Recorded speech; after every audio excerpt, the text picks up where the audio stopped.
Hi everyone, welcome to my another video. সবাইকে আমার আরেকটা ভিডিওতে ওয়েলকাম জানাচ্ছি। সবাইকে গুড মর্নিং। বেশ অনেক কটা দিন পরে একটা ভিডিও শ্যুট করেছি। আসলে মাঝখানে খুব ব্যস্ত ছিলাম, প্লাস আমার পায়ের মধ্যে ভীষণ চোট পেয়েছিলাম। আসলে ওই কুলার ক্লিন করতে গিয়ে পেছনে যে একটা হানিকম প্যাড থাকে, ওটা পুরো আমার পায়ের ওপর পড়ে গেছিলো জানো। আর এত তারপর থেকে নখের ওপর পড়েছে প্লাস পায়ের ওপর পড়েছে বলে ভীষণ আর কি কয়েকদিন ধরে ভুগেছি। তো বরফ লাগিয়ে তারপরে ভলিনি এইসব লাগিয়ে ঠিকই আছি মোটামুটি এখন। তো সকালবেলা একটু দেরি করেই আজকে ঘুম থেকে ওঠা হয়েছে, কারণ শরীরটাও তো খুব একটা ভালো লাগছে না। তাও উঠে রান্না বান্না করেছি, সুদীপের অফিসের টিফিনও রেডি করেছি। এই পুডিংটা লাস্ট আর কি, সুদীপের জন্য একটা আর আমার জন্য একটা রয়েছে। সুদীপকে অফিসে দিয়ে দিলাম, বেগুন ভাজা আর রুটি। আর আমি আমার জন্য একটু রুটিটাকে সেঁকা তেলে ভেজে নিয়েছিলাম, কারণ রুটিটা খেতে ইচ্ছা করছিল না বলে। তো যাই হোক, সুদীপ অফিসে বেরিয়ে গেছে। তারপরে তো একটু কফি নিয়ে বসবো। হঠাৎ করেই, আমিও খেয়াল করিনি যে ওটা যে পড়ে যাবে, আমি আসলে ঠিক করেই রেখেছিলাম। তারপরে আর বড় কুলারের পেছনের হানিকম প্যাডগুলো তো অনেক বড় বড় হয়, তো সেটাই হঠাৎ করে পায়ের ওপর পড়ে যাওয়াতে ভীষণ ব্যথা করছে। আর আঙুলটা যখন পড়েছে না, পুরো নীল হয়ে গেছিলো। নোকটোক ভাগ্যিস উঠে যায়নি, ইনট্যাক্ট রয়েছে, বাট ভেতর থেকে একটু নীল হয়ে গেছিলো। তো বরফ দিতে দিতে দিতে দিতে সেটা ঠিক হয়েছে। আর ক্রেপ ব্যান্ডেজ ছিল, সেগুলো বাদদাম এইরকমভাবেই চলছিল আর কি। তো আর কিছু ভিডিও করা হয়নি, কারণ কোনো রকমে দিন কাটিয়েছি বলতে গেলে, এত পায়ে ব্যথা। তো একটুখানি বিস্কিট নিয়ে নিলাম, বিস্কিটটা একটু চেঞ্জ করেছি, কারণ মারি বিস্কিট আর ভালো লাগছে না খেতে। তো একটু গুড ডে নিয়ে এসেছিলাম। সুদীপও বলছিল যে বিস্কিটটা একটু চেঞ্জ করো, কারণ আমরা একটু ঘুরিয়ে ফিরিয়ে বিস্কিট খেতেই পছন্দ করি। তো এই গুড ডে এইসব মিষ্টি বিস্কুট খেলে কি হয় যে কফি বা ইসের টেস্টগুলো না, চিনি দেওয়া হয়েছে কিনা, হানি দিলে তো একটুখানি মিষ্টি হয়, সেগুলো বোঝা যায় না। তো আমি ওর জন্য মারি বিস্কিটটাই নিয়ে আসি। তো সকালে আর আমি কিছু খাচ্ছি না, তো একটু ছাতু করে নিচ্ছি, ছাতু গুলে নিচ্ছি। আর এই ছাতুর ঘোলটা খেলেই অনেকক্ষণ ফুল থাকা যায়। তো যেদিনকে ইচ্ছা করে না সকালে কিছু খেতে, তো ছাতু করে নিই। ছাতু, নুন আর একটু সামান্য গোলমরিচ আর একটু ঠান্ডা জল দিয়ে গুলছি, কারণ রুম টেম্পারেচার জল দিয়ে না খেতে আর ইচ্ছা করছে না আজকে, একটু ঠান্ডা ঠান্ডা শরবতটা খেতে ইচ্ছা করছে। আর সুদীপ তো ছাতু খাওয়া অলমোস্ট বন্ধ করে দিয়েছে এখন, কারণ বর্ষাকাল যেহেতু হচ্ছে, পড়ে গেছে। গরমকালে ছাতুটা খায়, বাদ বাকি সময় ছাতুটা খায় না। ওর জন্য যেই ছাতুটা পড়ে আছে সেটা থেকে থেকে নষ্ট হয়ে যাওয়ার থেকে আমি খেয়ে নিচ্ছি ওটা। চলো তোমাদের সাথে আজকে একটা রিভিউ শেয়ার করি প্রোডাক্টের। তো সংসার করতে গেলে কি না লাগে। তো আনিয়েছি একটা শার্পনার, ছুরি যে ধার দেয় আর কি, সেই জিনিসটা আনিয়েছি। আমাদের কলকাতা হলে কি পাড়াতেও আসে বা রাস্তাতেও দেখতে পাওয়া যায় বসে আছে কিছু। তো এখানে তো আর সেটা পাচ্ছিলাম না। একজন বসে থাকতো আগে, যে ও যে অফিস যাওয়ার পথে আর কি করে নিত বা ফেরার পথে করে করে নিয়ে আসতো।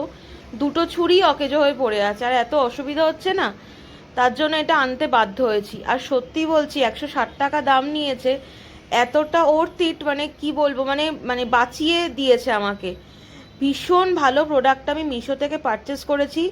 লুক ওয়াইজ তো ভীষণই প্রিমিয়াম। আর এই যে তিনটে সেকশন দেখছো, একটা পলিশ, একটা রিপেয়ার, একটা শার্প করতে পারবে, এরকম আর কি। ভীষণ ভালো জিনিসটা।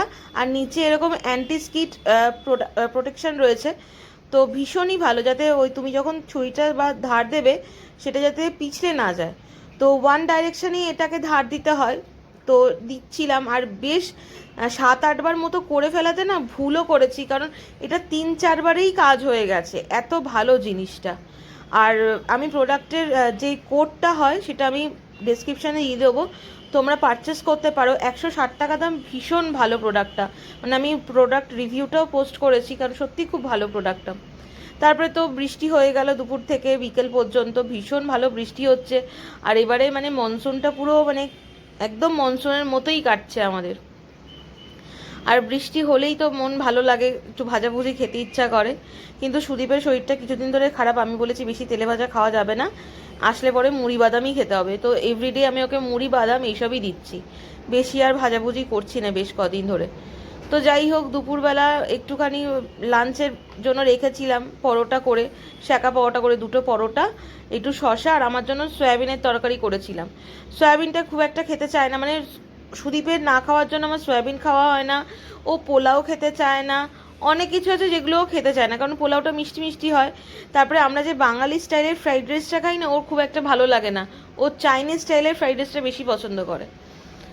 তো যাই হোক, বিকেলবেলা একটুখানি পেঁয়াজ টেয়াজগুলো কাটছিলাম, যে ছুরিটা ধুয়ে রেখেছিলাম ধার দেওয়ার পরে, দেখলাম যে কীরকম কাজ, সত্যি বলছি মানে আমার ভুল হয়ে গেছে 7-8 বার ওরকম মানে শার্প করার জন্য। আমার হাতেও আঙুলেও বসিয়ে দিয়েছি কোপ, তাও আঙুলে ব্যান্ডেজ দেখে সুদীপ বলছে আবার আঙুল কেটে ফেলেছো। আমি বললাম হ্যাঁ দেখো না, এত ছুরিটা ধার হয়ে গেছে, মানে আমি যখন পেঁয়াজটা কাটছি তখন মনে হচ্ছে বোটটাও কেটে যাবে, এত ধার হয়ে গেছে।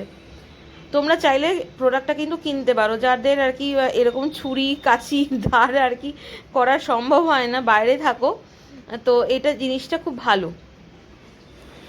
তো পেঁয়াজটা কেটে আর কি ধুয়ে নেবো, আর কি ধুয়ে একটু ফ্রিজে রেখে দিই। আমি পেঁয়াজটা দেখলো না কেটে রাখলে, ফ্রিজে রাখলে খুব সুবিধা হয় আমার কাজে, তাতে যখন যেটা দরকার হয় সেটা করতে পারি।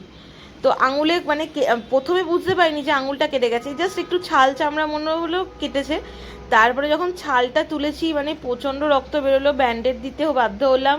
চিনি দিয়েছিলাম, বাট চিনিতেও দেখছিলাম কমছে না, তারপরে ব্যান্ডেড দিয়ে বাধ্যই হলো আমাকে। আমি খুব একটা ব্যান্ডেড এসব লাগাই না, মানে এমনি কেটে ছেটে গেলে, কিন্তু লাগাতেই হলো সেসব দিয়ে আমাকে, মানে এতটাই আর কি জ্বালা করছিল জায়গাটা। তো যেখান থেকে সুদীপ ধার দিয়ে নিয়ে আসতো সে বসছে না বলেই আমাকে এটা নিতে হলো। আর সুদীপও অনেক দিন ধরে বলছে যে তুমি এইভাবে কাজ করছো কি করে, আর সত্যি কাজ করতে খুব অসুবিধাও হচ্ছিল, নেবো না করে সেসব দিয়ে নিতেই হলো। একটা সংসারে অনেক কিছু লাগে বলতে গেলে, আর টুকটাক আমার প্রোডাক্ট আসতেই থাকে। আমি সব তো প্রোডাক্ট তোমাদের সাথে রিভিউ শেয়ার করে উঠতে পারি না, বাট যদি এরপর থেকে তোমরা চাও তাহলে আমি প্রোডাক্টগুলো শেয়ার করে দেবো, কারণ আমি সঙ্গে সঙ্গে প্রোডাক্ট রিভিউ দিই না, আমি আগে ইউজ করি তারপরে দেওয়ার চেষ্টা করি। তো রাতের ডিনার এটাও রয়েছে, আলু সিদ্ধ মাখা আর ডাল সিদ্ধ, ভাত আর পেঁয়াজ। আর সুদীপ বললো ডিম টিম কিছু খাবে না, এটা হচ্ছে সুদীপের ডিনার, আমি সুদীপকে দিয়ে আসবো, কারণ সুদীপেরও শরীরটা বললাম বেশ কিছুদিন ধরে ঠিক যাচ্ছে না, তো এরকম হালকা পাতলা ডিনারই চলছে। আর তারপরে রাতের বেলা একটু বারান্দায় দাঁড়ালাম, আমারও ডিনার হয়নি, করব পরে গিয়ে। আমি মোটামুটি 10টা থেকে 10:30টার মধ্যে ডিনারটা করে নিই। আর সুদীপকে তো ডিনার সার্ভ করে দিয়েছি, সুদীপের খাওয়া হয়ে গেছে, ও শুতেও চলে গেছে। তো আমি একটু বারান্দায় এসে দাঁড়ালাম, ভীষণ ভালো লাগার সময় এটা আমার, ভীষণ ভালো লাগে, ঠান্ডা ঠান্ডা হাওয়াও দেয়।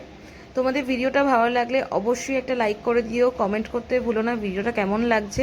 নতুন বন্ধুরা অবশ্যই চ্যানেলটাকে সাবস্ক্রাইব করে দিও। ডেসক্রিপশানে আমার ফেসবুক আর ইনস্টাগ্রামের প্রোফাইলে লিঙ্ক দেওয়া রয়েছে, চাইলে ফলো করে নিতে পারো। Okay bye, thanks for watching.